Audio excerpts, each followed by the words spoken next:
अस्सलामुअलैकुम वरहमतुल्लाहि वबरकातुहू। Welcome back to my channel Safiya skills. तो कैसे हैं आप सब लोग? उम्मीद करती हूँ आप सब लोग खैरियत से होंगे। अल्लाह पाक आप तमाम लोगों को अपने हिफ्ज़ व अमान में रखें, आमीन सुम्मा आमीन।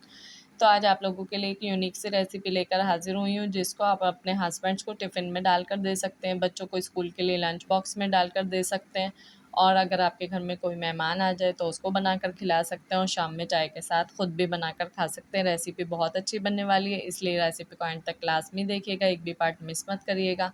तो यहाँ पर मैंने ले लिए ब्रेड के स्लाइस, उनको पानी डालकर मैं अच्छी तरीके से सोक करके एक साइड पर रख दूँगी। चैनल पर अगर नए हैं तो प्लीज़ चैनल को लाइक शेयर एंड सब्सक्राइब करें, साथ में लगे बेल नोटिफिकेशन को ऑल पर प्रेस कर दें ताकि मेरी वीडियोस का नोटिफिकेशन बर वक्त आपको मिल सके। बॉयल आलू थे, उनको काट लिया था। यहाँ पर मैंने धनिया पत्ता शामिल कर दिए, चॉप्ड अनियन शामिल कर दिए, और जो मैंने ब्रेड के स्लाइस भिगो कर रखे थे उनको अच्छी तरीके से निचोड़ कर पानी सारा निकाल दिया है, और यहाँ पर हम अपने ब्रेड के स्लाइस भी शामिल कर देंगे। जो लोग चैनल पर पहले से मौजूद हैं उनकी सपोर्ट का बेहद शुक्रिया। आगे भी इसी तरीके से मुझे सपोर्ट करते रहें ताकि मेरे चैनल को एक मोटिवेशन मिलता रहे। तो यहाँ मैंने कुटी हुई लाल मिर्चें भी शामिल कर दी हैं।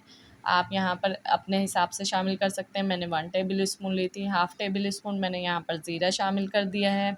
आप अपने हिसाब से टेस्ट के अकॉर्डिंग हर चीज़ शामिल कर सकते हैं। तो यहाँ मैंने हाफ़ टेबल स्पून काली मिर्चें भी शामिल कर दी, हाफ़ टेबल स्पून चाट मसाले शामिल कर दिया है। इससे बहुत ही बढ़िया फ्लेवर आता है हमारे इवनिंग स्नैक्स में, जो इस तरीके से हम तैयार करते हैं।